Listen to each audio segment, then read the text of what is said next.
수고했어. 네, 선생님 수고하십시오. 문 선장은 평소대로 레이더를 점검했다. 전방 8km 이내에 모든 선박대를 확인한다. 오전 6시 40분경 드라에이스는 진도 관제센터 관할 구역에 들어섰다. 인도 VTS 둘라있습니다. 드라에이스 진도 VTS 컨트롤입니까? 리포트 라인 보고 드리겠습니다. 첫 출항지 대산입니다. 목적지 울산입니다. 8시 10분에서 20분 사이 좌회전 코스인 맹골수도 입구에 도착했다.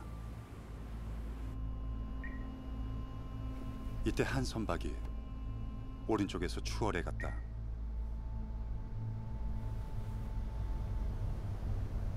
그것은 여객선이었다.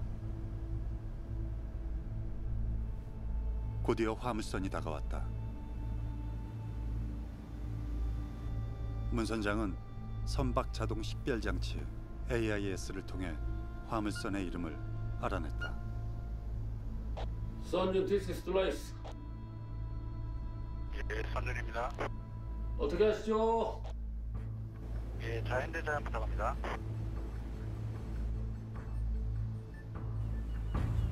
맹골 수도 내에 두 섬 사이를 빠져나왔을 때 문 선장은 특이한 광경을 목격한다. 오른쪽 전방 한 선박이 섬에 바짝 붙어 급회전을 하고 있다.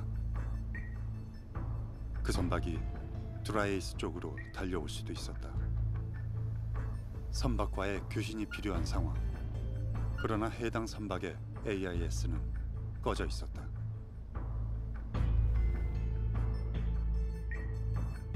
이름도 알 수 없는 정체불명 선박을 계속 주시했다.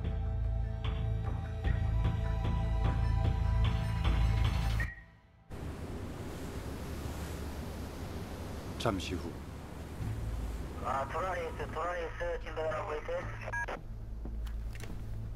예, 말씀하십시오.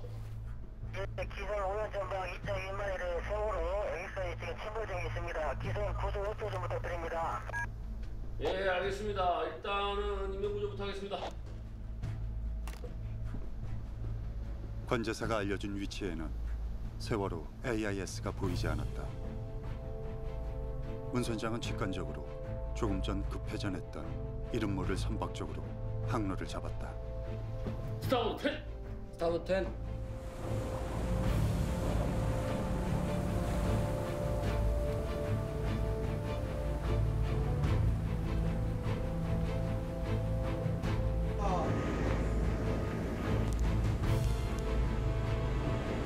인도 VTS 들어가겠습니다.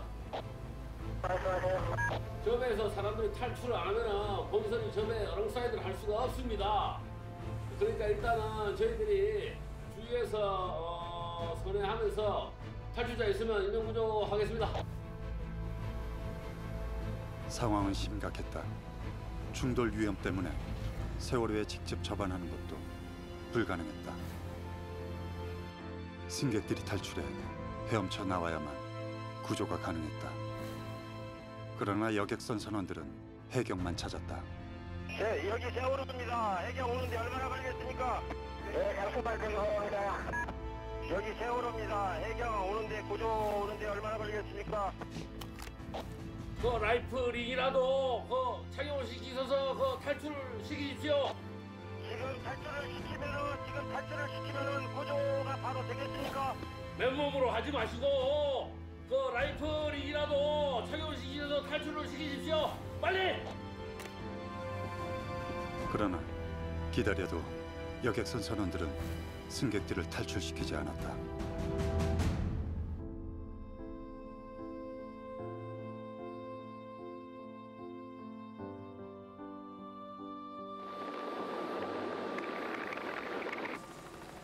해경이 왔다.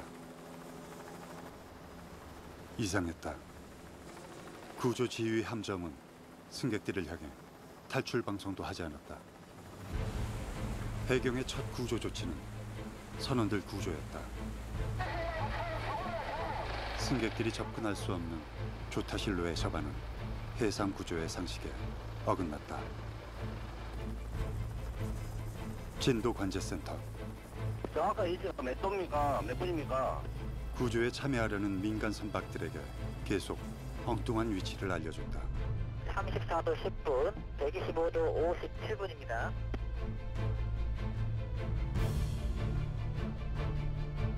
정확한 위치를 지금 불러드릴게요. 근데 지금 이 배가 계속 이동을 하고 있습니다. 해서 들물에 현재 위치가 34도 11.4분, 125도 57.3분입니다. 어선들이 달려오고 있었다. 그러나 이미 자연 출구는 완전히 물에 잠겼다. 승객들은 필사적으로 우연 쪽으로 탈출을 시도했다.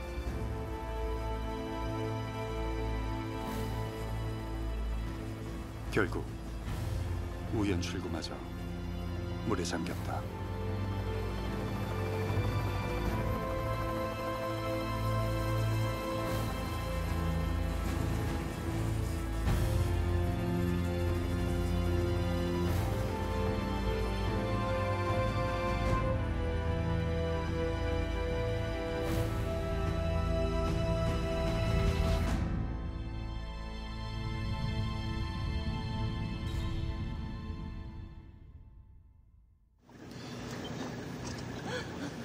지금 사고 현장에 왔는데 아무도 구조를 안 하고 있어. 한 명도 안 들어갔어요.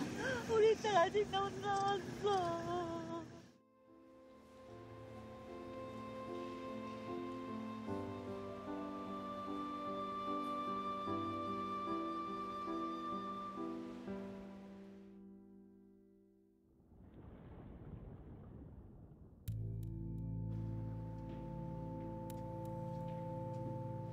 세월호에 대해서 제가 아는 게 하나도 없었어요. 정부가 되게 구조를 잘못해서 대참사가 발생했다. 이 정도 정보가 다 했어요. 김 감독은 평소 안면이 있던 김 교수의 연락을 받았다. 특별법의 제정이 불투명할 가능성이 대단히 높다고 개인적으로. 김 교수는 그에게 세월호 진상규명 특별법 제정을 위한 대중 홍보 영상을 부탁했다. 그러니까 나는 세월호 영상을 만들 준비가 전혀 안 된 사람이고 마음가짐도 그렇고 그래서 거절하고 싶었는데 그 어린 유가족이 이렇게 앉아 있는데 그 앞에서 제가 아무것도 몰라서 못 만들겠어요. 이 말은 절대 나올 수가 없더라고요. 그래서 그 약속을 하고 돌아와서 우리 팀원들 같이 의논을 해서 야, 2달 안에 짧은 영상을 만들어서 세월호 문제를 널리 알리자 이렇게 결정을 했던 거죠. 다큐팀은 보도된 언론 자료만으로 기초 조사를 시작했다. 언론부터 시작해서 유가족 다 함께 어디에 관심을 갖고 있었냐면 다 구조 문제. 이 침몰 원인에 대해서는 거의 언론이 다루질 않아요. 그때까지만 해도 그 침몰의 원인과 구조를 안 한 이유가 관련이 있을지도 모르겠다는 생각은 전혀 못했었어요. 그때는. 세월호의 침몰 원인을 조사해서 거기서 뭐가 나오면 영상을 만들자. 다큐팀은 정부가 발표한 침몰 원인부터 검토했다. 세월호가 인천항을 출발했다. 정규 항로를 따라 다음 날 아침 전남 진도의 맹골수도 입구에 닿았다. 오전 8시 30분경 좌회전 코스의 두 섬 사이를 지나 8시 50분경 병풍도 옆 우회전 코스로 들어섰다. 평소와 다를 바 없이 우회전을 하려던 그때 선박이 급회전을 하며 왼쪽으로 기울어졌다. 배가 기울자 컨테이너와 화물들마저 같은 방향으로 쏠렸고 그 기울기를 가중시켰다. 급격한 우회전에서 시작된 단순 사고. 정부가 내린 결론이다. 물증이 있더라고요. 그 물증이 뭐였냐면 AIS 항적도라는 거예요. 그게 세월호 사건의 핵심 물증이었어요.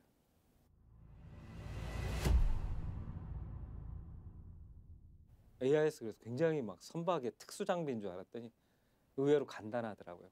자동차 모신 분은 다른데 앞에 내비게이션 장비 있잖아요. 그걸 보고서 우리가 자동차 운전하고 그러잖아요. 자동차의 내비게이션은 차량의 위치, 속력, 코스 정보를 운전자 개인에게 한정하여 제공한다. 선박은 다르다. 각 선박의 운항 정보를 외부에 공개해야 한다. 내비게이션 정보로는 위치, 속력, 코스, 나침반 정보로는 뱃머리가 향한 각도, 합쳐진 두 시스템의 정보를 외부로 송출한다. 전원만 켜두면 자동으로 전송이 되는 이 장비가 오토매틱 아이덴티피케이션 시스템, 바로 AIS다. 선박들은 충돌 사고 예방을 위해 상호 AIS 데이터를 교환한다. 정부의 해상관제센터 또한 각 선박의 데이터를 수신하여 해상 교통을 관리한다. 세월호 안에 설치된 내비게이션 정보를 갖다 정부에서 받아서 저장한 데이터니까 실제 세월호가 보낸 정보를 저장한 거라면 그걸로 사고원인 분석하는데 하자는 없어요. 근데 문제는 나오게 된 경위가 너무 이상한 거예요. 그러다 보니까 김어준 총수 같은 경우는 이게 조작됐을 가능성도 있다. 이런 주장까지도 했죠.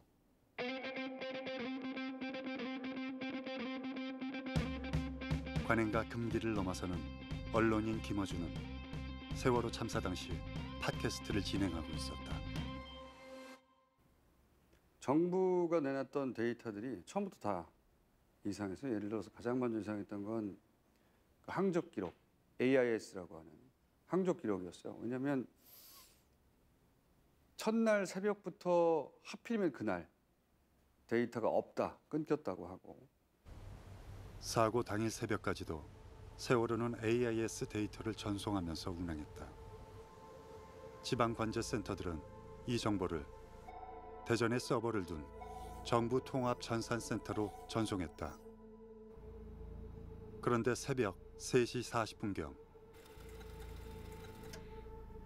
갑자기 대전의 데이터 저장이 중단된다.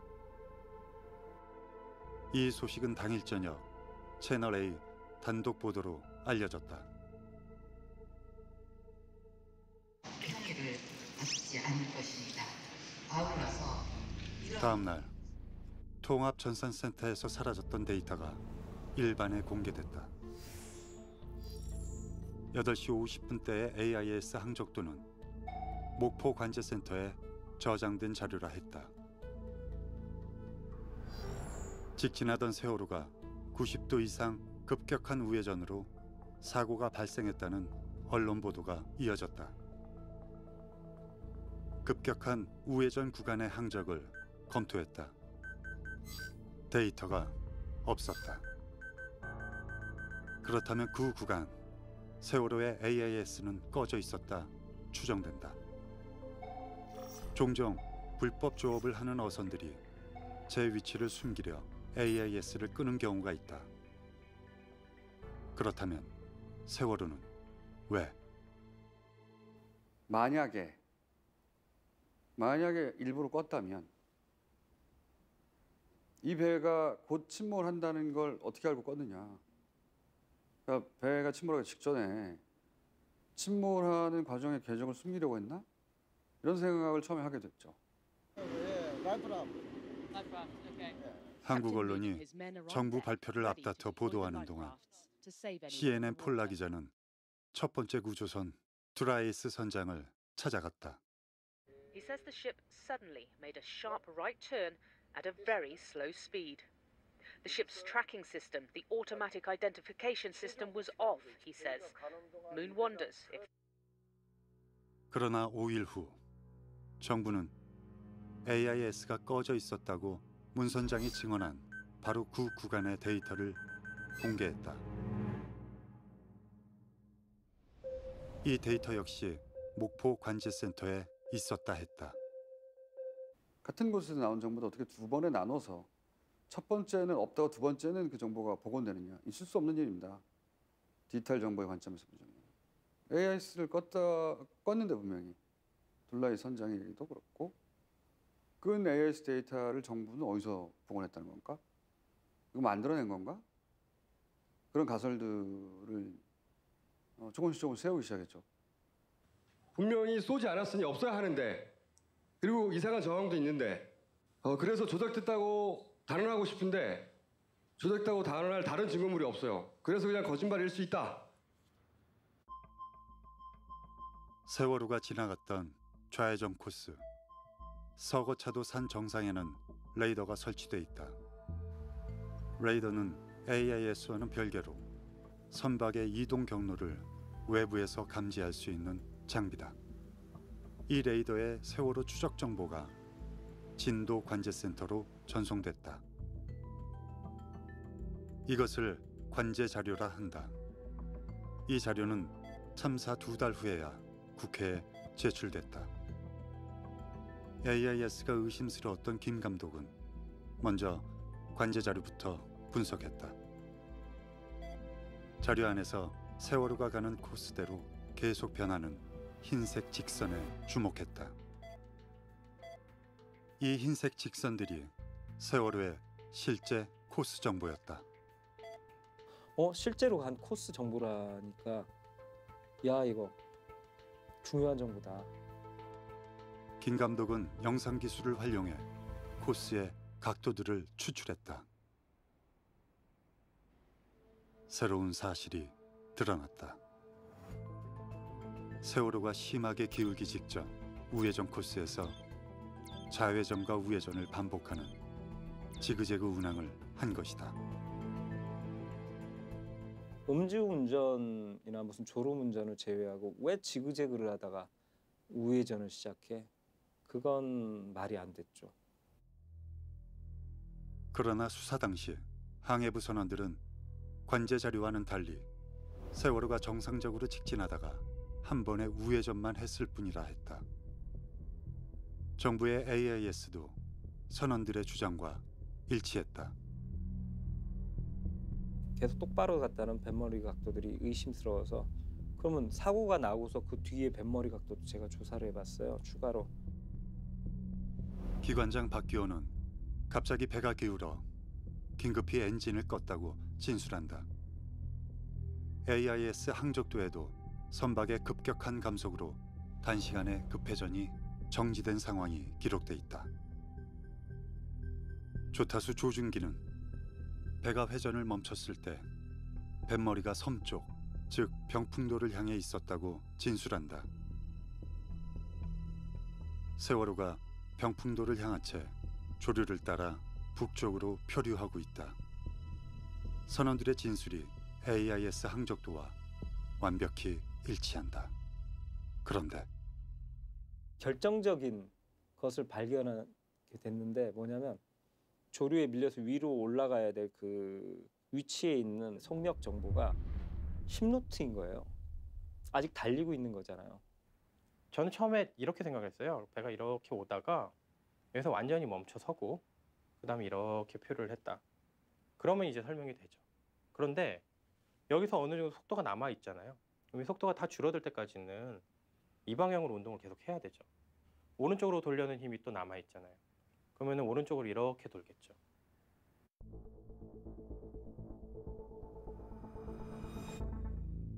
심노트라면 절대 이 정보 항적대로 나올 수 없다. 없죠. 불가능한 겁니까? 불가능하죠. 속력 정보 10노트, AIS 항적도와 부합되지 않는 결정적 증거. 정부의 항적도는 과학적으로 거짓이다. 결정적인 것만 내가 그 영상으로 찾아서 딱 보여주면 이제 선원들이 제대로 수사를 받고 검찰도 제대로 수사를 하겠다.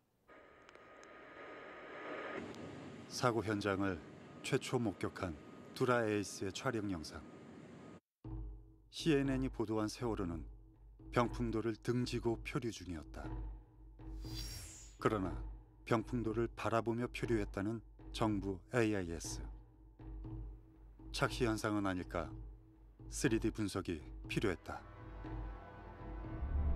그 결과 9시 15분경 세월호 뱃머리는 병풍도 반대쪽인 동쪽 약 110도를 향해 있었다. 속력이 남아있던 세월호. 관성의 법칙에 따라 한 바퀴를 돌아 병풍도를 등지게 된 것이다.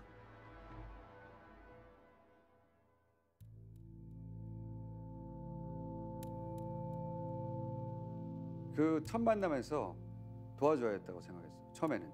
왜 도와줘야 했다고 생각했냐면 그런 공학적 접근을 통해서 침몰 과정이 이상하다고 문제 제기를 하는 사람이 그때까지는 없었어요.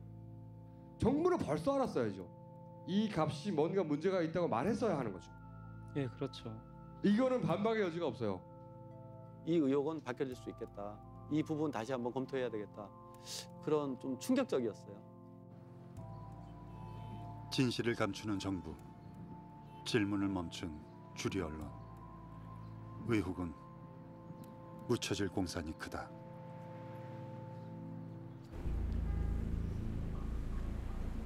이때 새로운 항적도가 등장한다.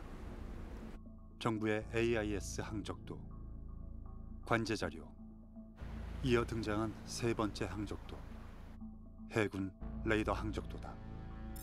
해군 레이더는 선박의 중심 위치를 추적한다. 그래서 참사 당일 세월호 위치 좌표들이 국회에 제출됐다. 놀랍게도 김 감독이 앞서 주목했던 지그재그 항적을 해군 항적도는 확정적으로 드러낸다. 우회전 코스에서 반복된 좌회전들은 매우 급격했다. 근데 더 놀라웠던 건 그 정부가 발표한 그 사고 시간보다 한 20분 정도가 빠른 맹골수도 입구의 항적이었는데 8시 30분경 세월호가 좌회전 코스를 지나가는 모습이다. 세월호가 심하게 기울기 20분 전부터 이미 급격한 좌회전이 발생했다. 병풍도 주변만 이렇게 보고 있다가 그 전부터도 8시 30분경 혹은 그 이전부터도 배가 이상했던 게 아닐까라는 생각을 하게 됐죠. 아쉽게도 중간 데이터가 없는 두 도막의 데이터가 전부였다. 단 하나의 배가 단 하나의 행적으로 움직여서 단 한 번의 사고가 났는데 레이더 정보는 또 달라요. 이게 있을 수 없는 일이거든요. 그러나 정부는 잘못된 AIS를 단순 사고의 증거라 했다. 사법부는 AIS가 세월호 침몰 원인을 알려주는 결정적인 근거라고 확정했다.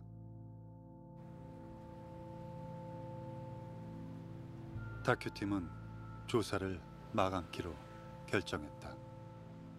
개인들이 돈을 내서 이렇게 가다 보니까 더 이상 그걸 감당할 수도 없었고 심도 있는 조사를 하려면 더 중요한 자료들이 손에 들어와야 되는데 그게 없었으니까 한계 상황에 부딪힌 거죠.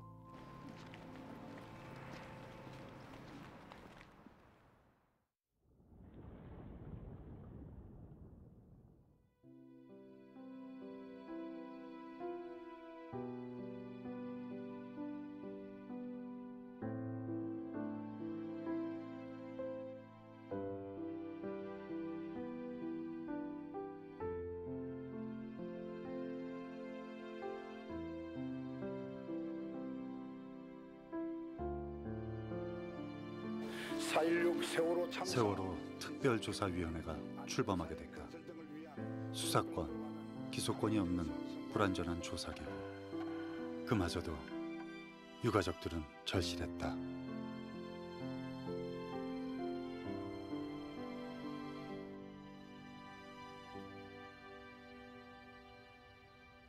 조사가 시작됐다. 합동수사본부 수사 기록과 검찰 수사 기록에 선원들의 기록을 촘촘히 다시 분석을 하게 됐던 거죠. 그래서 제가 처음에 좀 이상하다고 생각했던 것은 과연 사고 시점이 기록되어 있는 것처럼 8시 49분, 50분 전후라고 확정할 수 있을 것인가. 기관장 박기호. 그는 참사 당일 정부 발표와는 다른 사고 시점과 장소를 진술했다. 사고 당시 조타수가 타가 들지 않습니다. 보고하는 것을 들었는데 당시 협수로 들어가기 막 직전이었습니다. 처음에는 배가 갑자기 왼쪽으로 15도 정도 기울면서 좌현 쪽으로 배가 돌아버렸습니다. 배가 기울기 시작한 지 20-30분 정도 지날 쯤 강원식 일항사가 해경에 조난 구조 요청을 한 것을 보았습니다. 왜 이렇게 다르게 진술할까 이런 의문이 좀 들었죠. 그리고 실제 조사하는 과정에서도 8시 30분 전후로 자신의 경험 사실에 대해서 얘기하는 그룹이 있습니다. 조기수, 이영재. 엔진 컨트롤룸 안쪽 테이블 옆에 의자에 앉아서 차를 마시고 있었습니다.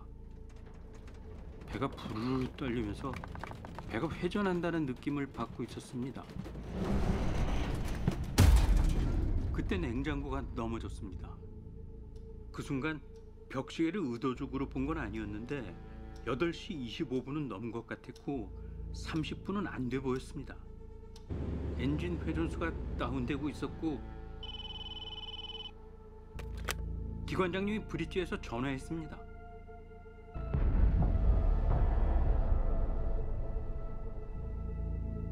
이영재는 1, 2의 검찰 처음 진술 과정에서는 분명히 8시 30분이라고 얘기하는데 그 다음부터는 이제 8시 50분으로 갑자기 바뀌고 그 원인에 대해서는 왜 시간이 바뀐 건지 잘 기억이 나지 않습니다. 왜 이렇게 바뀌었냐라고 하니까 자기도 잘 모르겠다 이렇게 얘기하거든요. 근데 이런 것은 좀 이해 안 되죠. 또 선지세 같은 경우도 좀 여러 가지 좀 그러니까 납득되기 좀 어려운 사실들이 있었는데 1등 기관사 손지태. 참사 당일 수사를 받은 후 그가 아내에게 보낸 카톡 메시지.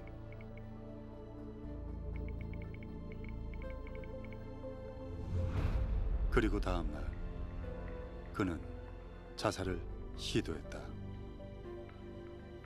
그렇게 문자 보낸 사실이 기억나지 않습니다.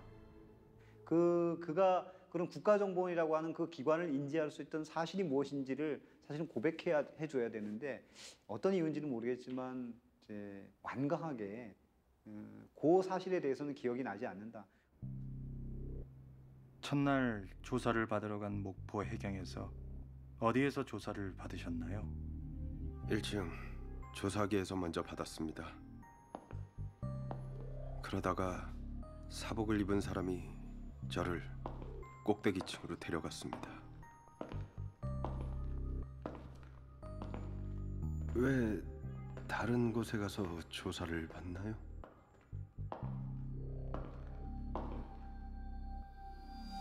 일반 수사가 아니라서 그래요. 특별한 심리 분석 수사입니다. 그 공간에 2명이 있었는데 50대 남자가 조사를 받고 더 젊은 남자는 왔다 갔다 했습니다. 둘 다 검정색 계통의 옷을 입고 있었습니다. 특이한 점은 사고 시점부터 구조되는 시간까지 5분 단위로 언제인 것 같으냐 계속 물었습니다. 시간을 중요하게 따졌습니다. 처음 사고가 난 시점이 언제죠? 배가 기울었던 시점이 8시 26분쯤입니다. 정말 맞습니까? 예. 제가 규칙적으로 벽시계를 보고 기관실에 내려갑니다. 그날도 시간을 확인해 보니 8시 26분쯤이었고 내려가야겠다 생각하고 있는데 1, 2분이 지난 시점에 소리가 났습니다.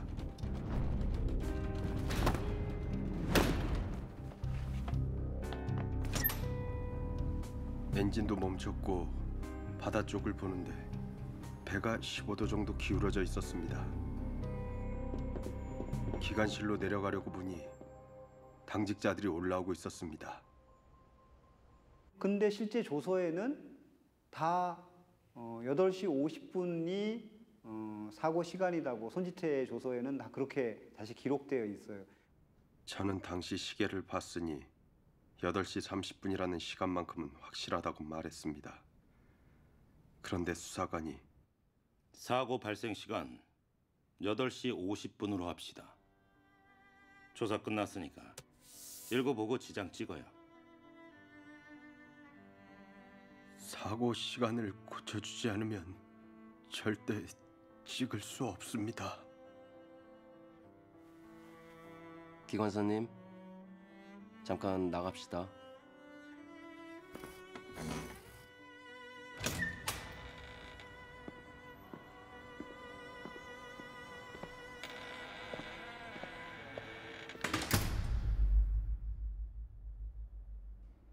다 좀 이상하지 않나요?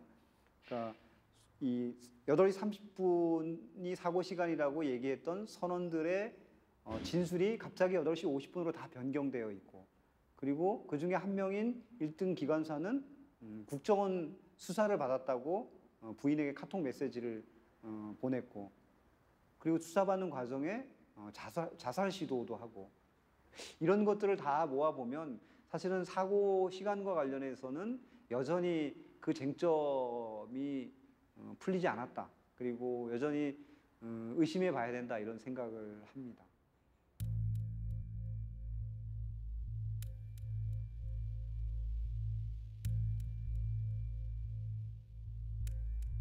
결국 특조위는 본격적인 조사 1년 만에 해산됐다.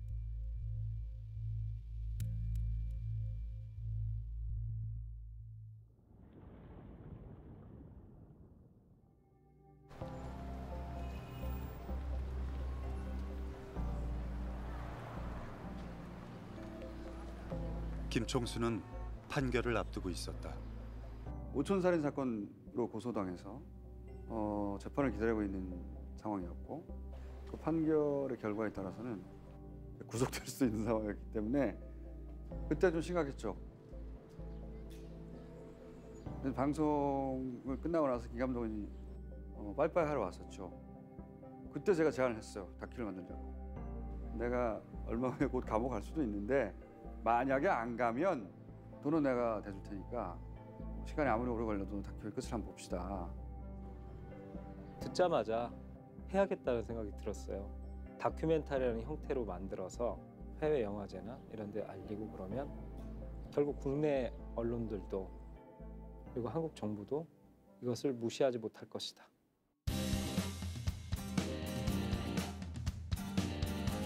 앞으로도 이상한 사건은 이상하다고 말하겠습니다. 또 뵙겠습니다. 감사합니다. 우리가 이때까지 다뤘던 문제점에 대해서 해결된 게 없어요. 전혀. 그래서 감독님께서 이제 다큐멘터리 제작을. 시민들의 성금으로 제작비가 마련됐다. 가족들의 전폭적인 자료 협조까지 더해졌다. 또 정부가 그렇게 적극적으로 나서서 노골적으로 방해를 하고 있는 입장에서 같이 연구를 하면 좋겠다. 그리고 또 그 연구한 결과를 또 널리 알릴 수 있는 사람이면 더 좋겠다 했는데 거기에 김 감독님이 적합하게 딱 맞았던 것 같습니다. 예. 처보지. 근데 아예 복잡하지 않아. 가족들이 준 자료 중 세월호 AIS 원문 데이터는 특별했다. 저한테는 오히려 되게 익숙했어요. 왜냐하면 그게 학교 때 배웠던 아스키 코드를 하는 거니까. 이 원문들을 디코딩 프로그램에 넣으면 즉시 이용자가 이해할 수 있는 정보로 변환된다. 정부는 이 중 항해 정보를 국회에 제출했다. 이 정보를 지도 위에 표시하면 바로 항적도다. 국내외를 막론하고 전문가들은 이 정보로 선박의 사고 원인을 분석한다. 그러나 김 감독은 디코딩되지 않은 AIS 원문에 주목했다. 그리고 열쇠를 찾았다. 사람도 여자 남자로 나뉜 것처럼 이 데이터들이 두 종류로 나뉘더라고요. 맨 앞에 1번을 달고 나오는 데이터들이 있고 3번을 달고 나오는 데이터들이 있다. 그걸 보고 나니까 8시 30분 맹골수도 입구에서는 어떤 데이터들이 나왔지? 1번 데이터들이 연속으로 이어지다가 순간 3번 데이터가 나타난다. 그런데 AIS의 3번 데이터 출현 시간이 해군 항족도에 급좌회전하는 시점과 일치했다. 야, 이거 3번 메시지가 혹시 급변침을 얘기하는 게 아닌가? 병풍도 금방을 살펴봤죠. 그렇다.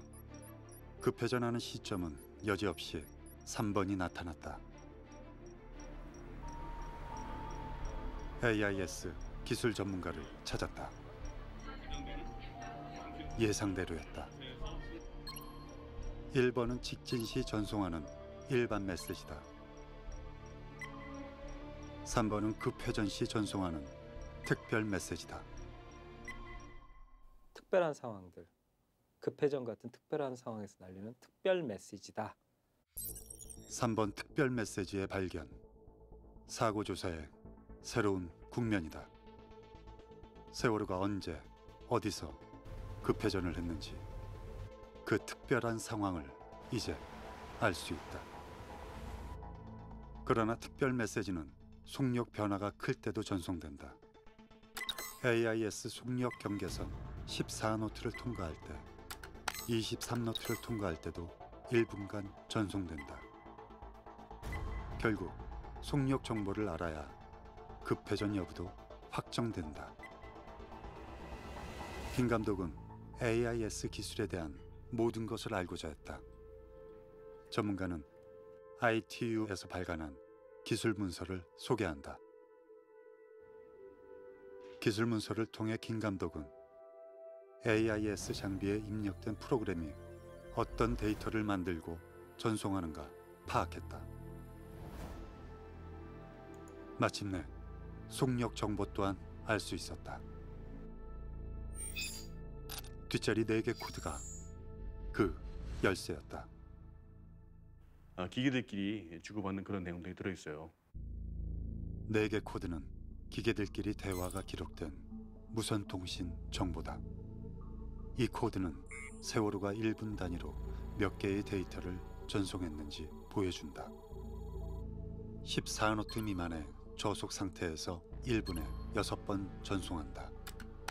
14노트 이상 일반 상태면 10번, 23노트 이상 고속 항해면 30번. 분당 전송 횟수만 파악하면 세월호의 3단계 속력을 알 수 있다. 다큐팀은 가장 궁금했던 8시 30분경 좌회전 코스부터 분석했다. 8시 17분경 세월호는 정상 속력으로 운항한다. 그런데 순간 속력 경계선 통과 시 작동하는 프로그램이 가동됐다. 그리고 14노트 이하로 떨어졌다. 그 후에도 계속 비정상 속력으로 섬 사이로 들어섰다. 그런 상태에서 8시 30분경 갑자기 급회전한다. 특별 메시지냐, 일반 메시지냐, 그리고 그 4개 코드, 이것을 종합하면 당연히 세월호의 침몰 원인을 파악할 가능성이 열린 거죠. 4개 코드를 통한 더 특별한 성과, 데이터 조작을 판정할 수 있다. 사람들이 보는 항해 정보와 4개 코드는 내용이 일치하도록 프로그래밍 돼 있다. 예를 들어 속력이 떨어졌는데 정상 속력으로 조작하고자 항해 정보를 수정하면 4개 코드와 불일치가 발생한다. 이것으로 거짓 정보를 판단할 수 있다. 이제 정부의 세월호 AIS를 판정할 시간이다.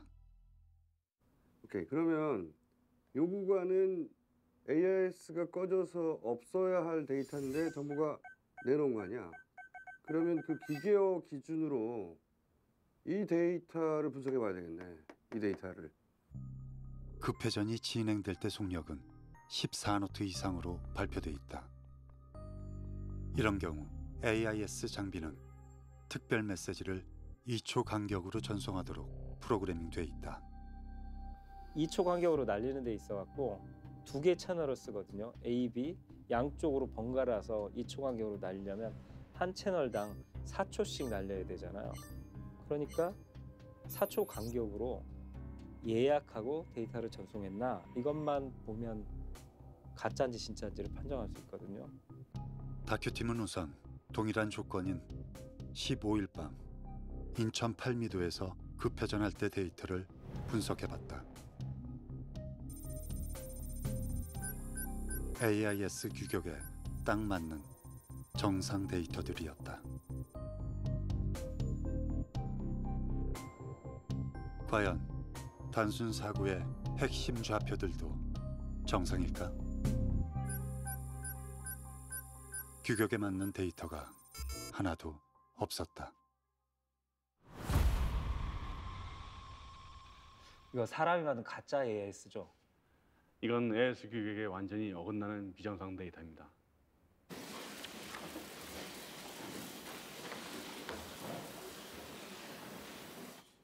그렇잖아요. 그러면 이게 AIS가 뭔가 좀 이상한 거잖아요, 그죠? 그 당시 타임스탬프 및 그 위치가 같은 지점들이 좀 이상하게 보이는 데이터들이 조금 많이 있었습니다. 분석만 했기 때문에 실제 저런 현상이 어떻게 일어나는지에 대해서는 정확히 알 수가 없습니다. 증인. 그러니까 그거는 이제 분석만 해서 해수부에 넘겨주신 거는 이제 알겠고요. 이게 전문가로서 이 자리에 또 계시니까 여쭤보는 겁니다. 이런 현상들에 대해서 어떻게 설명할 수 있는지 그 전문가의 입장에서 여쭤보는 겁니다. 그 AIS 규격상으로는 설명할 수 없는 데이터입니다.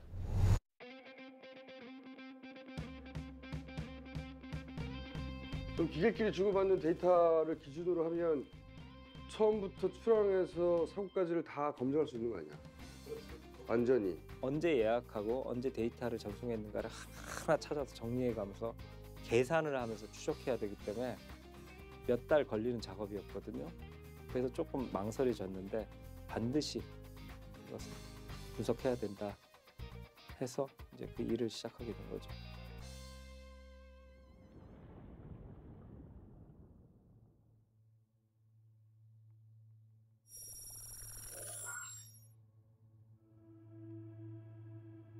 (476명이) 세월호에 승선했다. 승객의 다수는 수학여행을 가는 단원고 학생들. 안개로 평소보다 늦은 밤 9시에 출항했다. 부두를 빠져나와 방향 전환을 하자 특별 메시지가 나타났다.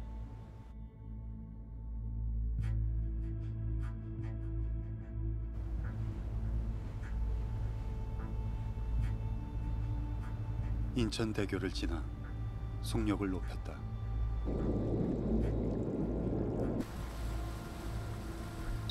속력 변환 특별 메시지가 나타나고 14노트 이상이 됐다.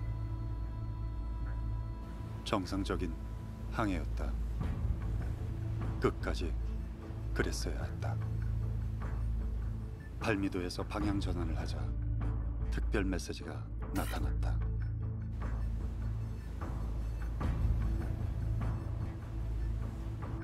선내에서 림보 게임을 할 만큼 선박은 안정적이었다.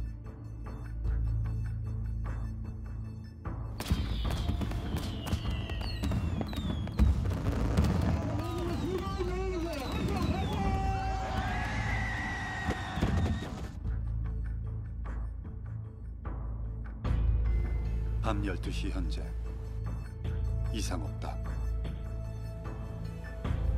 새벽 1시 50분경 군산 앞바다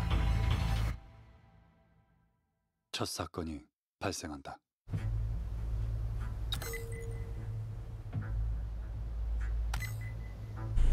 속력이 23노트를 넘어섰다.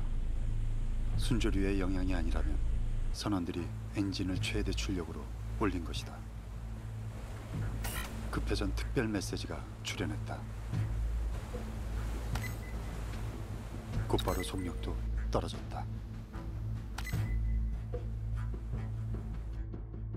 그 무렵 선박의 이상을 느낀 생존자가 있었다.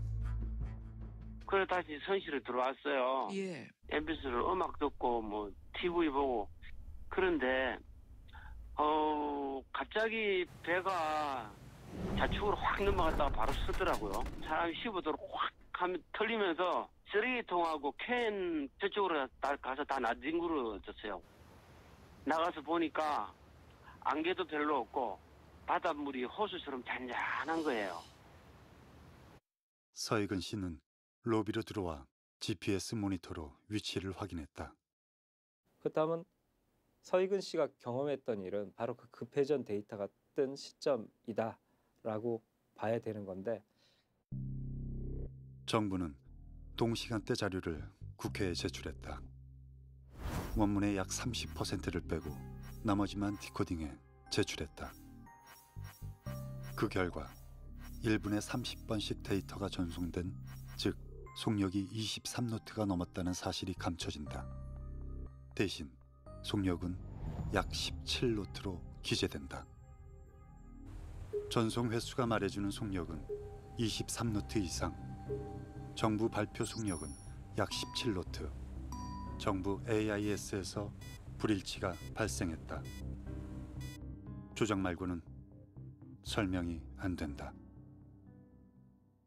정부가 발표한 속력과 4개 코드가 말하는 속력의 격차를 알 수 있게 됐단 말이에요. 그렇다면 그 격차만큼 세월호는 훨씬 아래쪽까지 내려와야 되잖아요.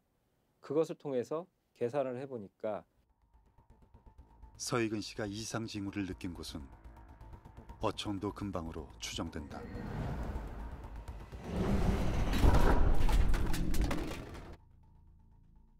혹시 어청도에 아주 바짝 다가서 무슨 암초 같은 거에 바텀 터치를 한 게 아닌가? 뭐 이런 것도 좀 의심해봤었죠. 하지만 뭐 다른 단서가 없으니까 그건 그냥 추정일 뿐이고.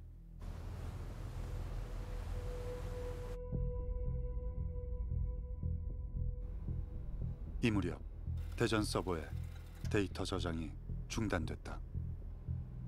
그 후 무슨 일이 발생했을까?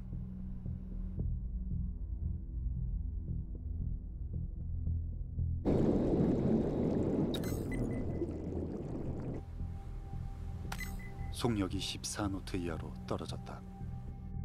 세월호 속력이 비정상이었던 건 이미 새벽부터였다. 선원들은 정상 속력을 유지했다고 주장했다. 정부 AIS 또한 정상 속력으로 발표됐다. 이건 평균 속력 맞추기다. 느려진 것을 보완하기 위해서 앞에 빨라진 곳을 깎아놓은 것이다. 그렇게 저희들은 판단했습니다. 새벽 5시경 속력이 다시 올라갔다. 또 다시 느려졌다. 이런 패턴이 반복됐다. 속력이 떨어졌던 아침 6시경 김도영 씨는 갑판으로 나갔다.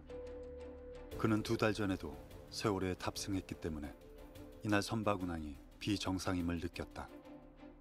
예, 그 전날 저 안개가 많이 꼈고요. 배가 좀 출항한다 만다 이렇게 말이 있어갖고 그날은 언제쯤 도착할까 하고 한번 보러 갔습니다. 그리고 얼마나 속력을 내는가 싶었어요.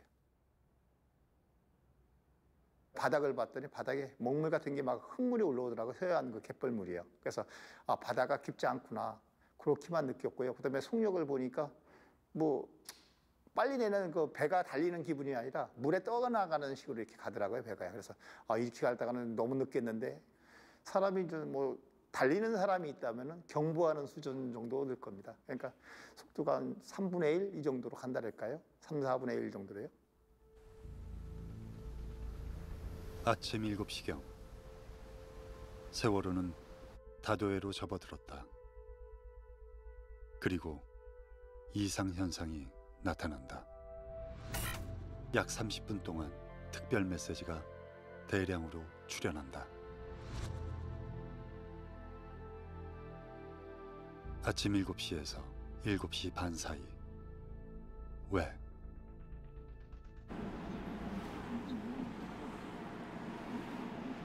누구? 네, 안녕하세요. 오랜만입니다. 예. 요새 어때요? 예, 잘 돼가고 있어요. 조사하느라고. 네, 안녕하세요. 예. 저기 우리 그때 얘기했던 그 영상, 그 아이들 영상 그것 때문에 그 정확하게 시간 아는 사람이니? 배가 기울은 걸 느낀 시간. 생존 학생 당시 75명의 학생들이 있었습니다. 이 아이들에 대한 극심한 그 불안함과 이런 문제로 인해서 저희가 연수원에 들어가게 됐는데 그 연수원에서 아이들이 당시의 상황을 생생하게 증언할 수 있는 좀 기회가 될 거라는 생각이 좀 들었고요. 그리고 이 영상에 대한 기록은 이후에 진실규명에 있어가지고 세월호 참사에 좀 막대한 영향력이 있을 거다라는 좀 생각을 했습니다. 아침에 심했어요. 아침에 아침 몇 시쯤? 잠깐 한 사람만 얘기해요. 일단 목소리가 남자애가 얘기를 하는 게 낫죠. 7시? 7시? 7시요? 그러니까 아까 지금 얘기했던 게 갑자기 기울어졌을 때가 있었다 그랬지 한번. 그때가 몇 시쯤인 줄 아냐? 7시에서 7시 반 사이. 7시에서 7시 반 사이. 아침 7시에서 7시 반 사이. 증언을 종합하니 우이도와 매물도를 지나가는 시간대다. 흔들리거나 쿵 부딪히거나 자동차라든가. 다큐팀은 세월호 CCTV에서 아침 7시 때를 조사하기로 했다. 그런데 2달 만에 인양된 CCTV 영상, 속력 파악이 가능한 채널의 데이터는 거의 없었다. 세월호가 심하게 기운 시각, 그보다 훨씬 이전 시간대의 데이터조차 없었다. CCTV 전원이 꺼졌던 것일까? 실제로는 훨씬 이후 시간에도 세월호 선내에서는 이 CCTV 화면이 나오고 있었다는 겁니다. 바로 앞에 이제 이게 CCTV 이게 내 눈 앞에 있었다니까요. 바로 이게 9시 한 40분경에서 그 정도 봤습니다. 이제 저희 아버님 어디에 계시나 이제 그걸 보려고 CCTV 봤는데 저희 아버님 쪽은 안 보이더라고요, 거의. 그러면 화면이 나왔다는 얘기는 이 기록 장치도 저장하고 있어야 됩니다. 작동되고 있었다는 얘기죠. CCTV가 의심스럽더라도 그 안에서 남겨진 어떤 단서들이 있을 수 있다라고 판단하고 전부 뒤져본 거죠. 마침내 세 개 채널에서 유의미한 단서를 포착했다.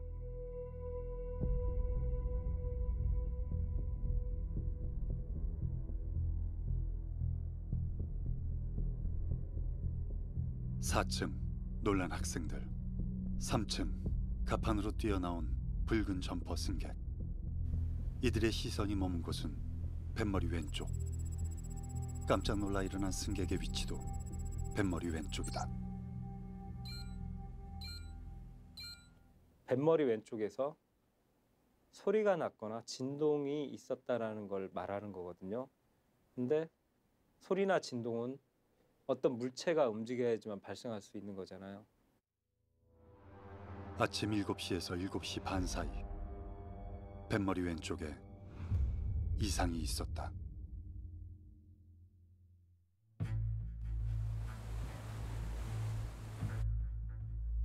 (8시) 초반 섬에 접근하자 다시 속력이 떨어졌다. 그런 상태로 좌회전 코스에 들어섰다.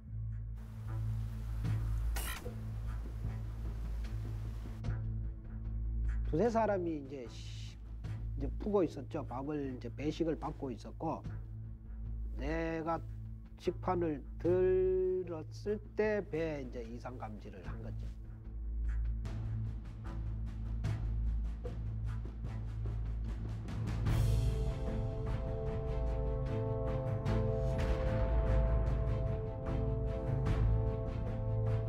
김병규 씨는 3층 식당에서 선박 뒤쪽을 향해 서 있었다. 바다가 휘청? 오른쪽 휘청. 김병규 씨의 오른편, 즉 세월호는 왼쪽으로 기울었다. 그다음 왼쪽으로 또 바로 잡았죠. 밥을 푸고 이제 다음 칸으로 이제 그게 반찬을 담으러 가는 찰나인지 다음번에 또 한 번 똑같이 반복이 있어서 뒤를 돌아보면서 집사람하고 이제 얘기했죠. 이 배가 왜 이래? 배가 왼쪽으로 기울었다는 증언에 의문이 생긴다. 이곳은 좌회전 코스다. 배는 오른쪽으로 기울어야 한다. 보통 이제 변침 방향과 반대 방향으로 배 외방 경사에 의해서 이제 배가 기울어지는 것이 일반적인 물리 법칙에 맞는 것인데, 좌회전하면 오른쪽으로 기우는 물리 법칙. 일상에서 흔히 접하는 일이다. 왼쪽으로 변침을 했는데 배가 왼쪽으로 기운다라고 하는 것은 이게 물리 법칙상 좀 맞지 않는 거잖아요. 기관실 컨트롤룸 오른쪽 벽에 냉장고가 결박돼 있었는데 좌현 쪽으로 떨어져 나갔습니다.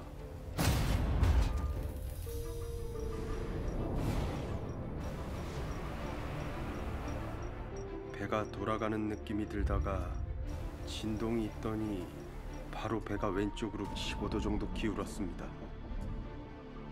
처음에는 배가 갑자기 왼쪽으로 15도 정도 기울면서 좌현 쪽으로 배가 돌아버렸습니다.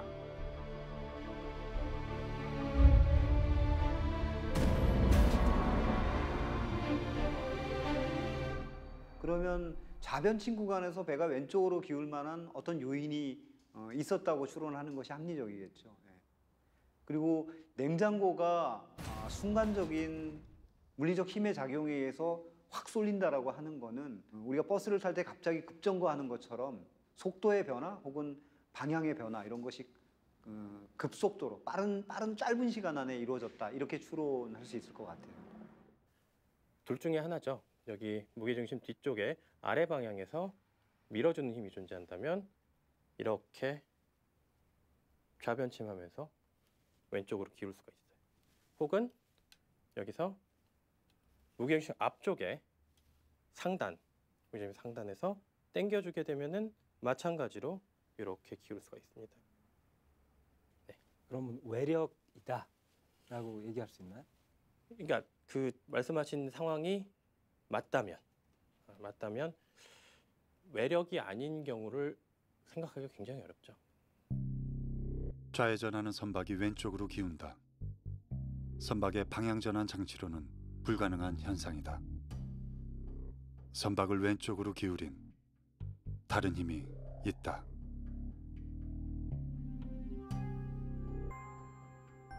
사고 발생 시간 8시 50분으로 합시다. 두 섬 사이를 지나자 세월호는 더욱 불안정해졌다. 중국 사람하고 나하고 둘이서 그런 소리 났죠. 배가 이렇게 심하게 흔들리냐. 그냥 그렇게 그때 한 10도 정도 왔다 갔다 해서 배가 왜 그러죠 하면서 그냥 파도 때문에 그런가 보다 하면서 그냥 팁을 받습니다.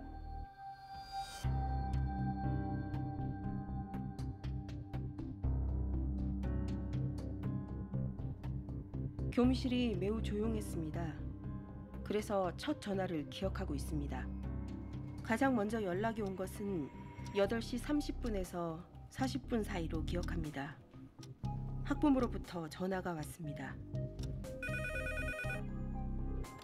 우리 아이가 전화가 왔는데 배가 심하게 출렁이고 있대요. 학부모 전화를 받은 비슷한 시점에 학생으로부터 전화를 받았던 것 같습니다. 선생님, 배가 많이 출렁거려요. 그 전화를 받고 119에 신고해야 하나 그런 생각이 들었습니다. 마지막이 될 섬 병풍도가 보인다. 세월호는 속력을 높였다. 섬에 접근하자 또 속력이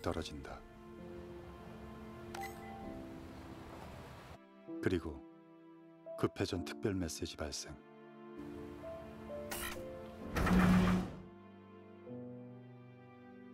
이제 누워서 핸드폰 만지고 있는데 애들이 막 왁자 찌꺼기를 봤는데 프링글스통이 막 제가 먹었을 때 이런 식으로 이렇게 아마 뚜껑 없고 정 원통형이었다면 문에서 방 끝까지 왔다 갔다 했을 거라는 생각이 들어요.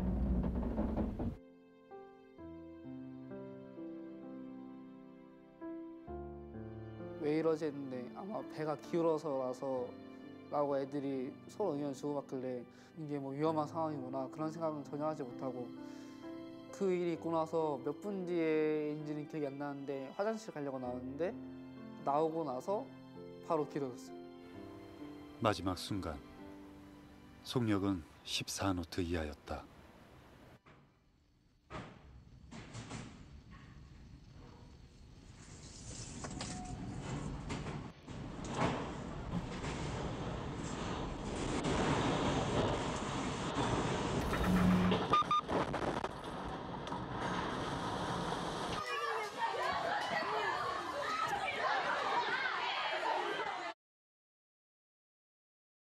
최은수 씨는 3층 오른쪽 갑판에서 마지막 순간을 경험했다. 몸이 어느 쪽으로 배와 함께 어느 쪽으로 회전했습니까? 배가 그러니까 좌측으로 이렇게 회전했어요. 휙 돌았어요. 그러니까 배가 갑자기 휙 돌려버렸어요. 갑자기 키브레이크를 잡는다랄까요? 차를 어떻게 보면 자연적으로 돌면서 우연히 들리면서 돌아갔거든요. 그래서 저는 그때 무슨 생각을 했냐면 아이고 뭐 부딪혔구나. 제가 여기쯤 타고 있었거든요. 자리를 여기쯤 타고 있었는데 이렇게 가다가 배가 갑자기 이렇게 들리면서 여기를 뭘로 쳤는지 들리면서 이렇게 갔거든요. 그냥 감아서 이렇게 풀었어요. 자연적으로. 그러니까 저는 단지 이렇게 넘어갔다거나 아니면 뭐 어떻게 다른 방향인데 틀림없이 가는 거를 스톱을 시키고 이렇게 넘어갔거든요. 이렇게 뒤로. 그래서 이 사람들이 대각선을 쳤을 때 날라왔어요. 저희들. 날라온 사람들이. 8시 30분경 좌회전 시 왼쪽으로 기울어지는 현상은 마지막 순간에도 반복됐다. 일단 제 지식 범위 안에서는 외력 말고는 설명 방법이 없겠네요. 네. 배 후미를 외력이 밀었을 가능성은 거의 없다라고 판단했어요. 왜 그러냐면 8시 30분부터 8시 50분까지 계속 세월호를 반복적으로 어떤 물체가 충돌을 한다는 일은 거의 불가능하다. 세월호가 인양됐을 때 배를 기울일 정도의 선체 손상은 발견되지 않았다. 그리고 앞에서 단서를 얻었잖아요. 뱃머리 왼쪽에서 뭔가 소리나 진동이 났다라는 단서하고도 일치하고. 틀림없이 가는 거를 스톱을 시키고 이렇게 넘어갔거든요. 이렇게 뒤로. 뱃머리 왼쪽을 무언가가 반복적으로 잡아당겼다라고 판단을 했는데 그게 무엇이냐가 너무 상상이 안 되는 거예요.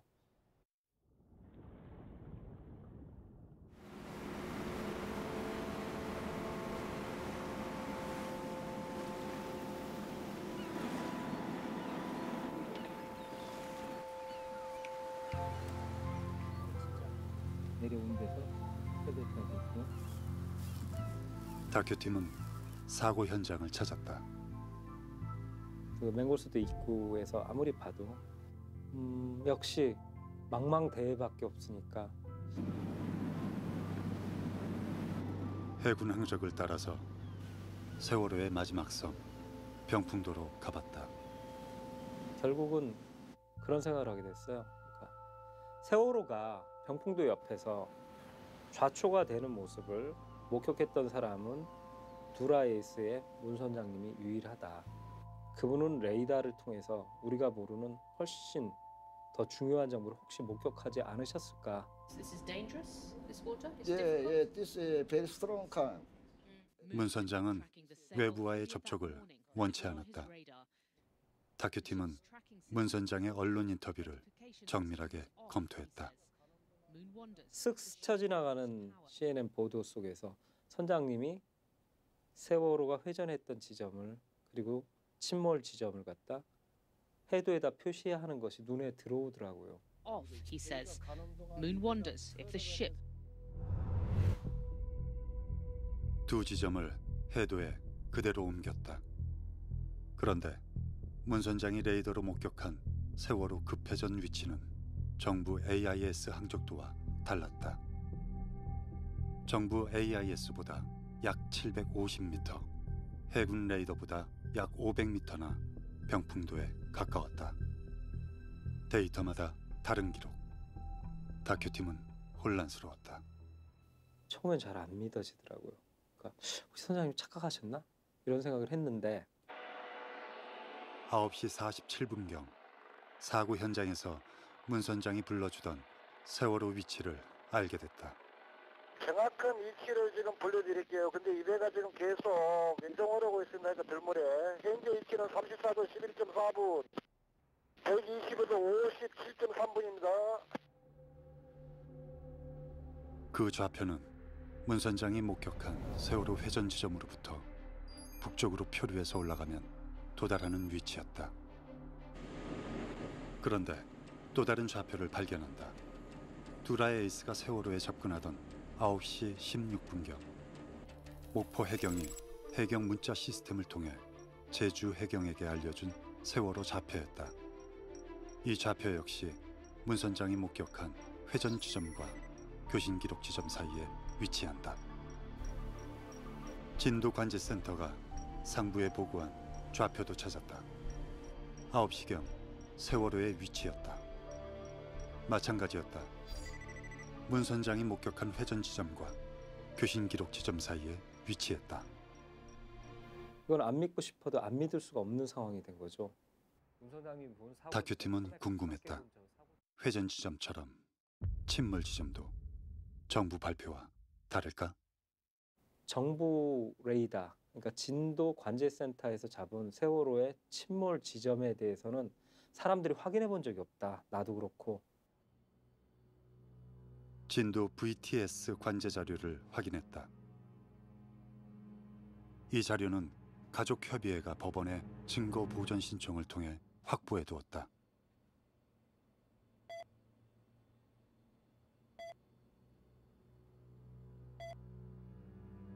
관제 자료에서 10시 35분경에 세월호 침몰 지점을 확인했다. 침몰 지점도 문 선장이 기록한 위치와 달랐다. 침몰 지점 간, 회전 지점 간 거리 차이가 거의 같았다. 세월호의 진짜 침몰 지점은 어디일까? 4월 16일 10시 20분경 세월호는 선체가 뒤집히며 배 뒤쪽이 해저에 박혔다. 그 자리에서 3일간 머물다 바닷속으로 완전히 침몰했다. 다큐팀은 특조위에 세월호 침몰 지점의 좌표를 요청했다.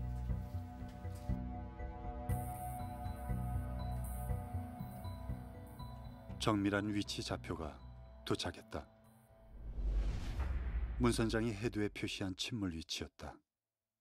문 선장이 맞았다. 그럼 결국 둘라 선장님이 본 회전 지점에서 위로 올라가서 침몰한 항적 전체를 750m 끌어올린 거다라는 생각에 이제 도달한 거죠. 세월호가 병풍도에 바짝 붙어 회전했을 가능성을 가족들에게 알렸다. 그리고 문예식 선장과의 만남을 주선해달라 했다.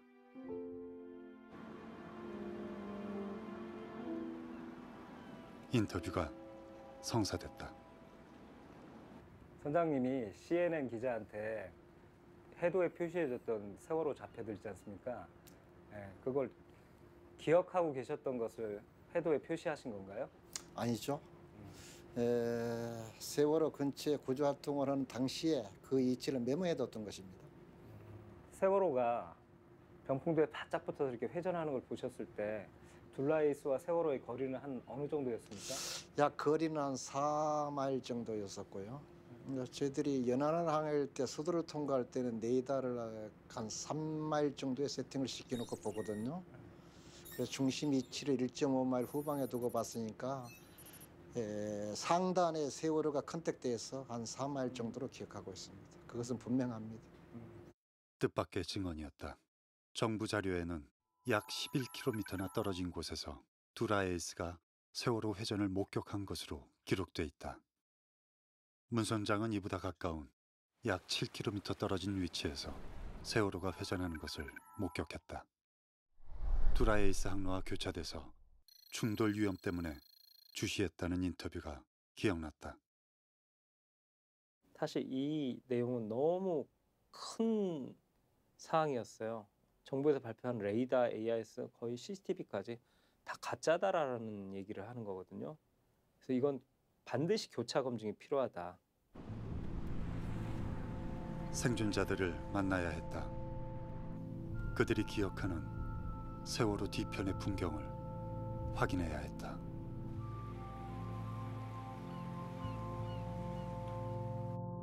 화물기사 양보성 씨.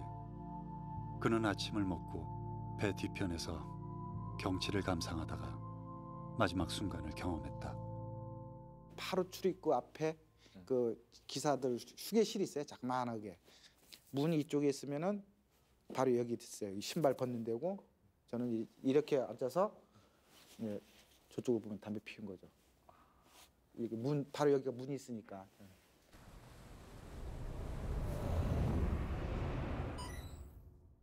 이제 바깥쪽 풍경을 보셨을 때, 그러니까 직사각형 형태로 보였겠네요. 길쭉한 직사각형으로. 그렇죠. 이렇게. 네.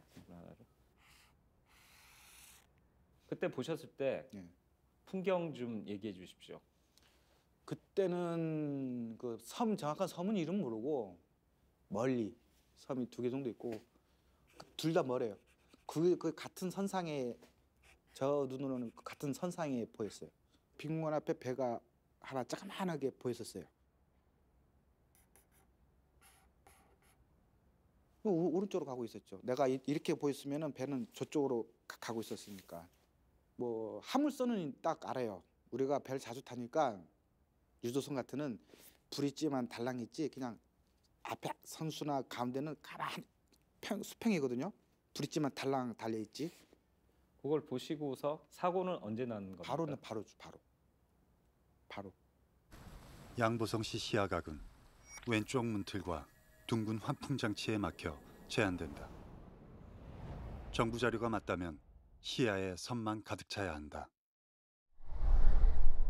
두라에이스가 문 선장이 증언한 위치로 내려오고 세월호도 문 선장이 목격한 회전 위치로 내려와야 비로소 그가 이 풍경을 목격할 수 있다. 문 선장이 맞았다. 승객 김병규 씨. 좌회전 코스에서 배가 왼쪽으로 기울었다 증언한 바 있다. 세월호가 심하게 기울기 직전 아내와 함께 왼쪽 갑판으로 나가 산책을 했다. 정부 자료가 맞다면 그의 시야도 왼쪽 벽과 계단에 막혀 섬들만 보여야 한다. 화물선을 보셨나요? 봤죠. 멀리. 아, 그 사고 전에, 그러니까 사모님하고 그렇죠. 사고 전. 사모님과 함께 나왔을 때. 네, 나왔을 때 멀리 이렇게 보면 섬들도 군데군데 보이고. 그러니까 나는 우리는 정상적으로 가면은 내려가는 쪽이잖아요. 네, 내려가는 쪽이죠. 걔는 이쪽으로 가는 것 같은데.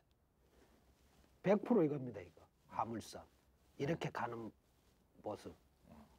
바닥이 낮았죠. 네. 많이 낮았죠. 2번은 절대 아니었습니다. 예, 이거는 절대 아닙니다. 이거. 예. 완전 측면이 아닌 조금 삐뚤어진 측면이랄까? 비스듬한 측면. 김병규 씨의 증언도 동일하다. 두라에이스가 문 선장이 증언한 위치로 내려오고 세월호도 문 선장이 목격한 회전 위치로 내려와야만 두라에이스의 오른쪽 측면을 비스듬히 볼 수 있다. 또 문 선장이 맞았다. 다큐팀은 이제 정부가 발표한 모든 항적 자료들이 가짜라는 가설을 세운다. 세월호를 여기서 이만큼을 끌어올린 거야. 남은 의문은 왜 두라에이스의 위치까지 옮겨졌는가?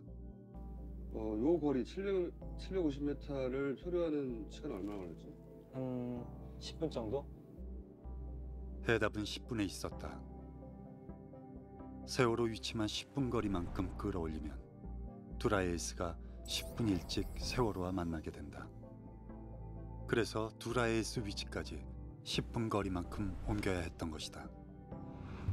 문 선장의 기록이 없었다면, 생존자들의 증언이 없었다면 세월호의 진짜 급회전 위치는 찾아낼 수 없었을 것이다. 그런데 왜 이렇게까지 했을까? 여기서 여기까지 750m면 뭐 그 차이도 없는 것 같은데. 이게 미스터리네. 세월호가 섬 가까이에서 돌았다는 걸 감췄어야 하는 이유가 뭐냐. 이걸 알아내야 되네 이제.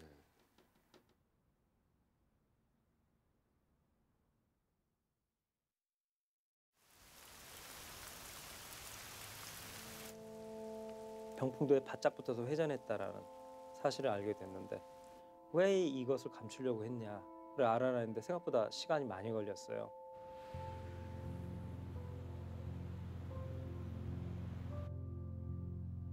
밤에 문득 해군 레이더를 가만히 들여다보다가 내가 해군 레이더에서 믿을 수 없는 건 무엇이냐 이렇게 생각해 봤거든요. 섬에서 먼 위치만 못 믿을 뿐이다. 해군 항적은 진실과 거짓이 뒤섞여 있다. 섬으로부터의 거리는 문 선장의 기록과 다르지만 특별 메시지와 급회전 항적이 일치하고 급차회전을 경험한 생존자들의 증언과도 부합한다. 그렇다면 지그재그하는 형태는 사실일 수 있다. 문 선장님이 목격한 실제 회전 지점으로 한번 끌어내려 봐야겠다.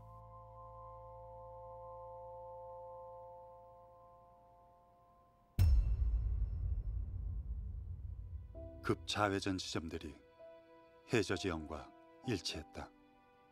소름이 끼치면서 8시 30분 8시 30분경의 항적을 해도 위에 그대로 겹쳐봤다.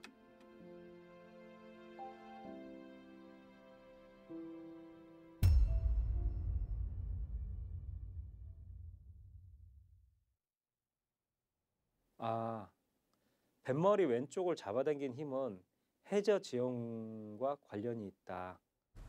그러나 해저 융기부는 세월호와 부딪힐 만큼 솟아있지 않았다. 이건 배에서 뭔가를 내린 거다.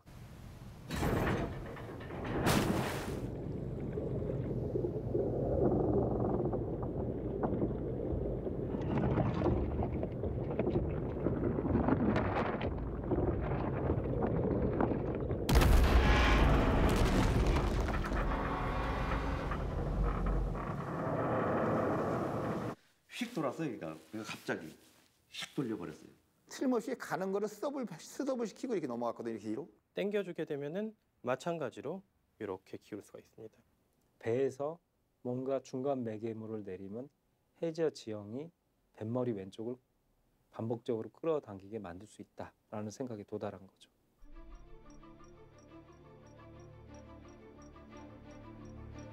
김 감독은 가장 먼저 현장에 도착했던 두라에이스 문 선장의 촬영 사진에서 단서를 발견했다. 앵커. 오른쪽 앵커는 보이고 왼쪽 앵커는 안 보인다. 선체가 흰색이어서 검은 색상의 앵커는 또렷하게 보여야 한다. 그런데 왜 왼쪽 앵커가 안 보이는 걸까? 두 가지 가능성을 생각했어요. 지금 앵커를 끌어올리고 있는 중이거나 그게 아니면 앵커가 해저 지형과 막 마찰을 하면서 페인트가 대부분 벗겨지고 깎여서 지금 회색의 배경과 배경 위에서 잘 안 보이고 있거나 둘 중에 하나겠다. 여하간 결론은 왼쪽 앵커를 사용했을 가능성이 높다. 다큐팀은 국립해양조사원에서 정밀 해저 지형도를 구했다. 수심이 깊은 곳은 청색, 낮은 곳은 녹색, 같은 수심은 흰색 선들로 표시돼 있다. 그 위에 세월호가 움직이는 모습을 겹쳐봤다.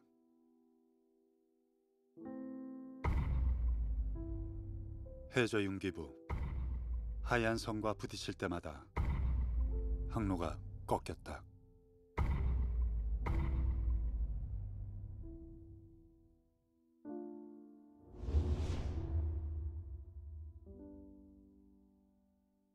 세 번째, 네 번째, 급좌회전 지점은 해저 산줄기 2개와 완전히 일치했다. 소름이 쫙 끼쳤고 그때 김 감독이 알고 있던 조각들은 저도 다 알고 있었는데 그 조각들이 그렇게 맞춰질 줄 몰랐어요. 누가 도와줬다는 생각도 들었어요.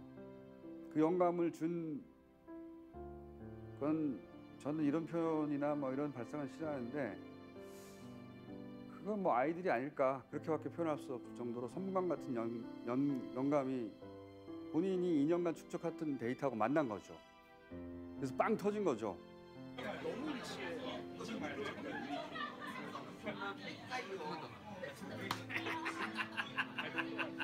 사실 이 영화는 그때 완성됐다고 생각해요. 머릿속에서. 나머지는 그것을 입증해가는 과정이었어요. 그것도 오래 걸렸지만.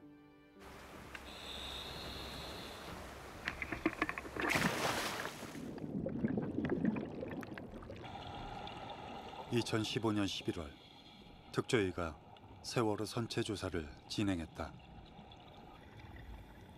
앵커들은 이미 잘려 있었다. 자른 다음에 우리한테 연락이 오는 거예요.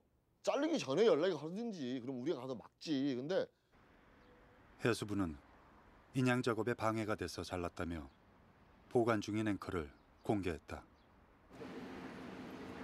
가족들과 특조위는 양쪽 앵커의 차이를 찾지 못했다.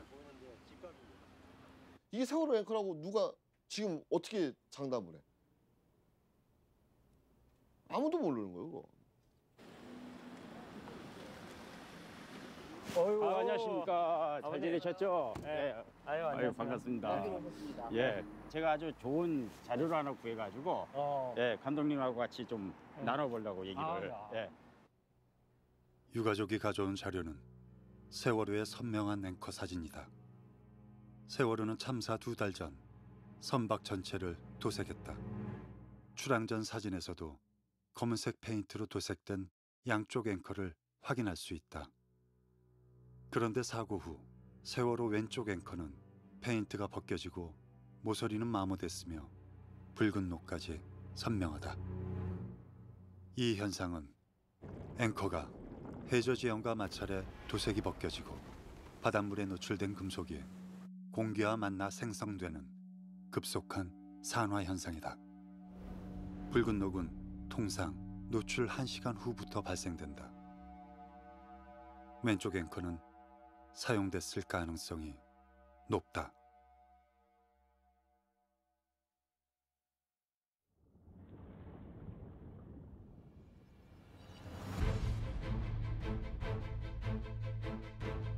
(2017년 3월)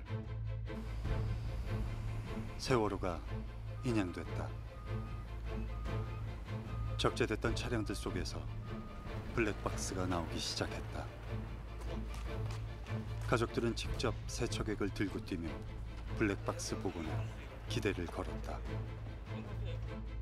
블랙박스 차량들이 적재됐던 세월호 2층 공간, 그중 5대의 차량부터 세월호의 마지막 순간이 담긴 영상이 복원됐다. 그런데 영상에 기록된 시간이 제각각이라 배가 기울 때 상황을 분석하기 어려웠다. 선체조사위원회는 다큐팀에 영상의 순서를 정확하게 배열해 줄 것을 요청해 왔다. 다큐팀은 물리학자와 함께 물체들의 움직임을 분석했다. 그러다 1번과 2번 차량이 동일한 붉은색 레카차를 촬영했음을 확인했다. 1번 블랙박스는 레카차가 넘어지는 모습이 정면으로 보였고 2번은 레카차가 넘어지는 뒷모습이 보였다. 두 영상에서 레카차가 넘어지는 시점을 맞춘다. 바로 물리적 동기화 방식이다. 이로써 1, 2번 블랙박스 영상 4개의 순서가 맞춰졌다. 2, 3번은 동일한 제주 화물차를 앞뒤에서 촬영했다. 그런데 난관이 있었다. 2번에선 벽에 충돌하는 화물차가 명확했지만 3번에선 승용차 너머에 있는 화물차가 보이지 않았다. 그래서 세월호 화물칸 CCTV를 확인했다. 제주 화물차 적재함에 흰색 빗살무늬 창살이 설치돼 있었다. 3번에서 빗살무늬 창살을 찾았다. 흐릿하지만 창살이 왼쪽 벽으로 급격히 움직이는 순간이 확인됐다. 이렇게 화물차가 벽에 부딪히는 순간을 찾은 것이다. 다음은 3, 4번. 동일 물체가 없어서 다른 방법을 찾아야 했다. 4번에는 물체가 움직이는 소리가 녹음돼 있었다. 3번은 소리는 없지만 물체들이 날아와 부딪히는 모습이 촬영됐다. 검은 물체가 벽과 승용차에 부딪히고 녹색 통이 벽에 부딪혔다. 이 장면들과 일치하는 소리를 4번에서 찾았다. 검은 물체가 부딪히는 2번의 소리, 녹색 통이 요동치는 소리, 장면과 소리를 동기화시키는데 성공했다.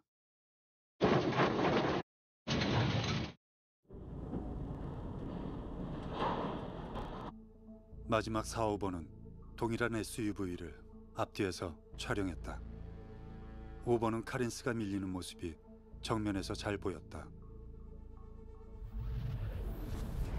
4번에선 뒷모습 일부만 보였다.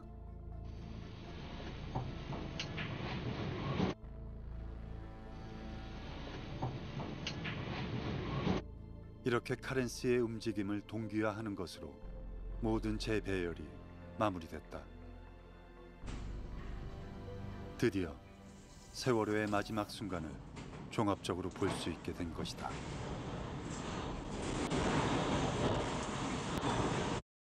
이 영상에서 결정적 단서가 발견됐다. 기둥에 매달려 길게 늘어진 올가미. 공중에 매달린 물체들은 지구의 중심을 향한다. 그래서 이것으로 선체가 얼마나 기울었는지를 파악할 수 있다. 영상이 시작되자 올가미는 10도에서 15도로 기울었다. 그리고 7초 뒤 1초 만에 45도 이상 기울었다. 공중에 매달린 물체들이 사선으로 보이는 것은 실제로는 세월호 바닥이 그만큼 기울었다는 것이다. 현재 45도로 기울어진 상태인데 레카차가 쓰러진 것을 제외하면 차량들은 제자리에 있다. 차량들은 이제야 배가 기울어진 쪽을 향해 밀리기 시작한다.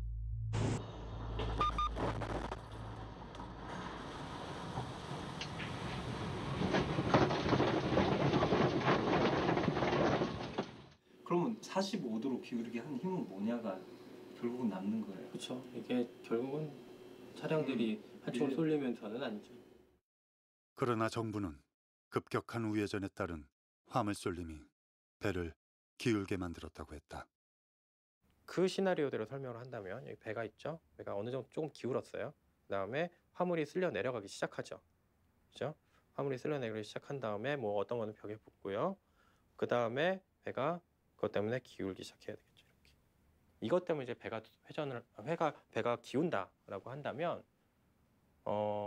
상당히 오랜 시간이 걸리는 것으로 계산이 돼요. 특조위가 의뢰한 시뮬레이션 결과를 보면 18도에서 35도 이상으로 기우는데 약 30초 이상이 걸린다. 그만큼 천천히 기울게 되는 거죠. 근데 이제 그 카메라 영상을 보게 되면은요. 그래서 상당히 이례적인 일이라고 볼 수밖에 없습니다.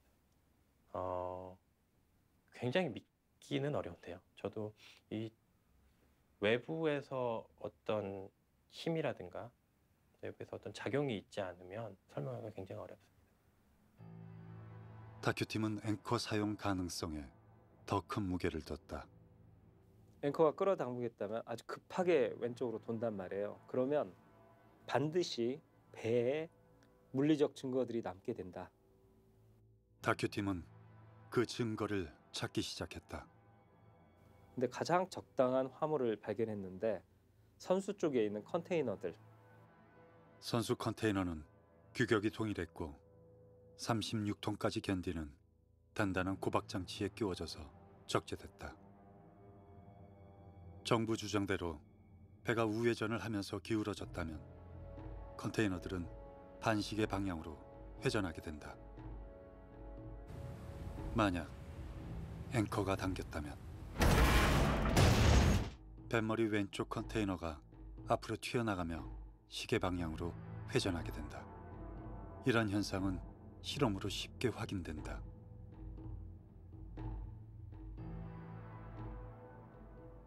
우회전 시 배열과 명확히 다르다. 세월호 컨테이너들은 어땠을까? 이 장면은 참사 당일 전 국민이 목격했다. 앞으로 튀어나간 컨테이너는 노란색 분리대와 부딪혀 접촉면이 휘어지기까지 했다. 이게 이렇게 휘어 이렇게 그러니까 수면이 여기라고 하여도 얘가 이 각도로 내려올 수는 없는 거잖아요. 그렇죠. 부딪힌 게 맞네요. 버스를 타고 다닐 때 그 버스가 갑자기 급감속하는 경우가 있잖아요. 사람들이 앞으로 쏠리게 되죠. 이걸 관성이라고 그러는데요. 배가 갑자기 속도가 줄어들었어요. 그러면은 이 컨테이너들은 좀 더 앞으로 가려는 힘을 받겠죠. 계속 그 상태를 유지하고 싶어 하니까요. 운동 상태를. 반면에 이제 우연 쪽에 있는 컨테이너들은 그렇게 많이 앞으로 안 가 있죠. 우연적인 속도가 덜 줄었기 때문에 그만큼 컨테이너가 많이 앞으로 안 튀어나옵니다. 좌연 쪽의 속도가 속도는 빨리 감소하고 우연 쪽의 속도는 상대적으로 천천히 감소하려고 그러면 배가 이렇게 좌연 쪽으로 회전할 수밖에 없죠. 배가 이렇게 회전하면서 기울게 하려면 어느 방향에서 힘이 가해져야 되느냐? 좌연이죠. 선수 좌연 쪽에서 잡아당기는 힘. 이 힘이 있으면 굉장히 쉽게 설명이 돼요. 제가 이런 의문이 생겼습니다. 그렇다면 배에 탔던 안전벨트를 매지 않은 사람들에게는 무슨 일이 발생했을까? 마지막 순간. 좌연에 있는 분들은 상대적으로 조금 덜 위험할 수는 있습니다. 왜냐하면은 이 경우에는 이제 바닥이 꺼지는 거니까요. 근데 우연 쪽에 있는 사람들은 이제 우연히 이제 들리는 효과랑 이게 그 배 전체를 회전을 해서 발밑이 이제 오른쪽으로 옮겨가는 효과가 다 복합적으로 작용을 하기 때문에 자기 몸을 잘 가누기 어려운 상태에 계셨던 분들은 날아갔을 수도 있고 배 좌연 쪽으로 부딪히거나 그런 움직임을 아마 느끼거나 경험하지 않았을까 그렇게 생각합니다.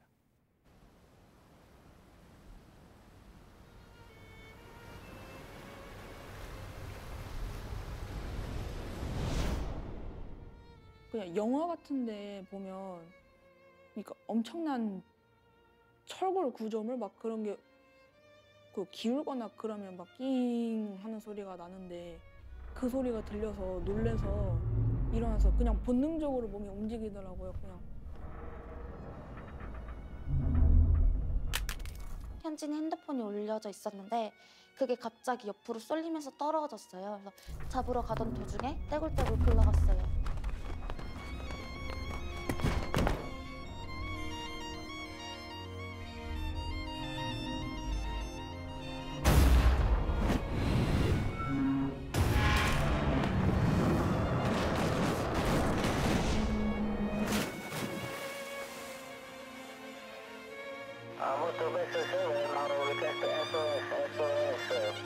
아주 사업바에 따른 걸 정확히 얘기해줘야죠. 매너 부부들하고. 이럴 때 막 중학생이 이렇게 갖고 이랬던 시간조차 없을 때 그냥 기운받아 바시에 그대로 간판 위로 그대로 빠지셨어요. 간판 위로 그대로 빠지셨다고 선생님이. 그러니까 너희들 얘기하는 배하자가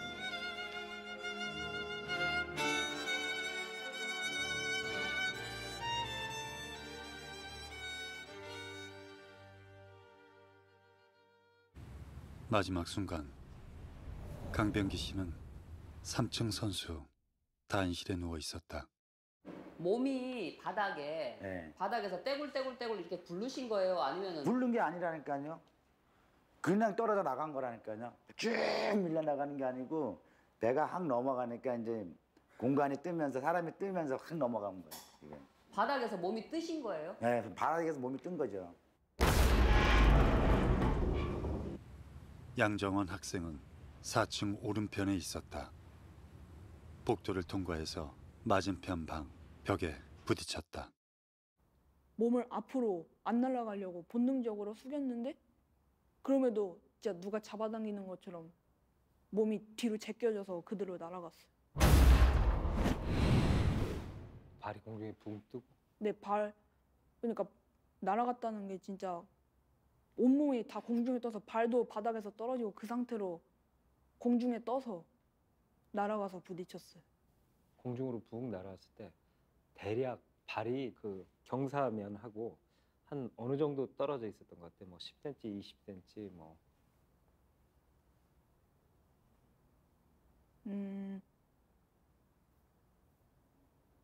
네,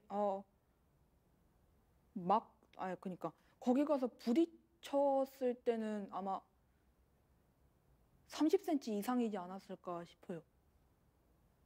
왜냐하면 그러니까 일단 문은 다 통과했는데 이렇게 기울어진 상태에서 제가 위쪽에 부딪혔거든요. 위쪽에 부딪힌 다음에 떨어졌어요. 아, 그러니까 그 쭉 복도를 통과해서 날아간 다음에 그 부딪힌 자리가 방의 위쪽. 네, 위쪽이. 그러니까 위쪽에 떨어진 다음에. 천장이 여기 있으면 여기 위쪽에 쿵 부딪혔다 떨어졌어요. 아, 진짜 날아갔네. 네.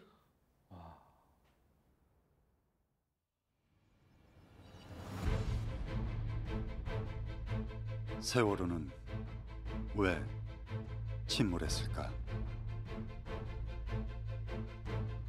군산 어청도,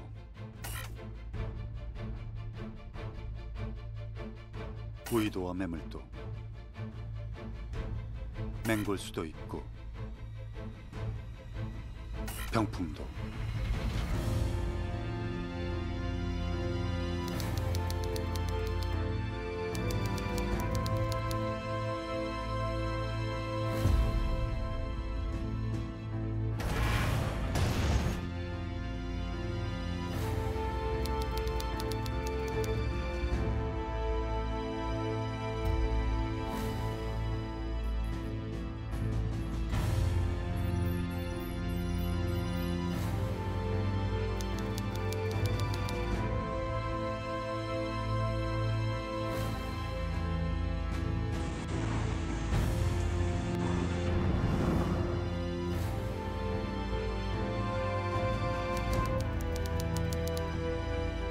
이런 현상 모두를 설명할 수 있는 침몰 원인.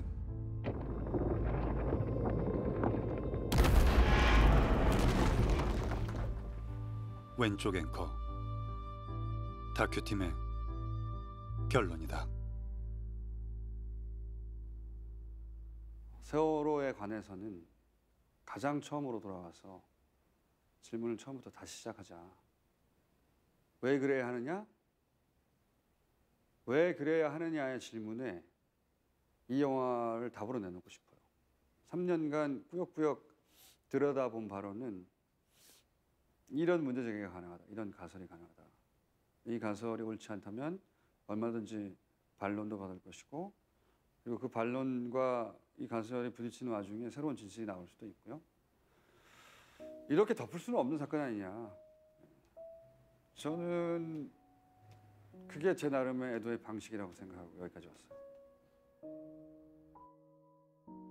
국정원이 세월호와 아주 특수한 관계에 내지는 관리를 하고 있었다는 건 솔직히 확진이에요, 지금은. 그래서 저는 이 세월호 참사의 진상 규명의 마지막 단추는 국정원일 수밖에 없다. 저들이 어느 선까지는 내주고 자 이제 진상규명 가겠지 하는 게 진상규명이 아니라고 생각해요. 우리 유가족들, 우리 가족들이 이 정도면 진상규명 됐어 할 때까지 할 거예요. 또 맨날 또 싸워가지고 또 85%까지 또 만들어 놓고 하여튼 내 죽기 전까지는 100% 밝히면 되지 않을까 싶어요. 지금까지 억울해서라도 단 한 번도 울어본 적이 없습니다. 세월호 참사 진상규명이 제대로 될 때 그때 비로소 울 수 있을 것 같습니다. 뭐 그날이 언제인지 모르겠지만 끝까지 싸우는 것이 저와 우리 가족들의 역할이고 사명입니다. 진상규명이 됐다고 해서 아이한테 들매하는 건 없을 것 같아. 왜냐하면 지켜주지를 못했잖아요. 그거는 아닌 것 같아. 그냥 그거는 부모로서 당연히 해야 되는 역할이라고 생각해요.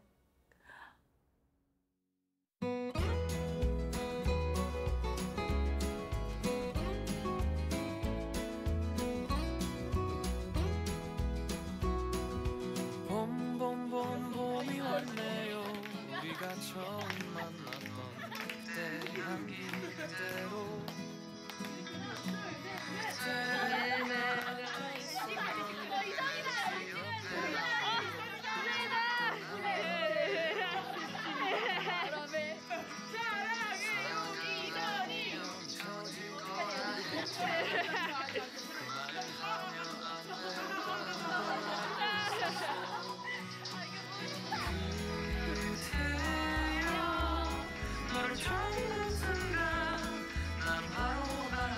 빨리 기타 한 쳐봐.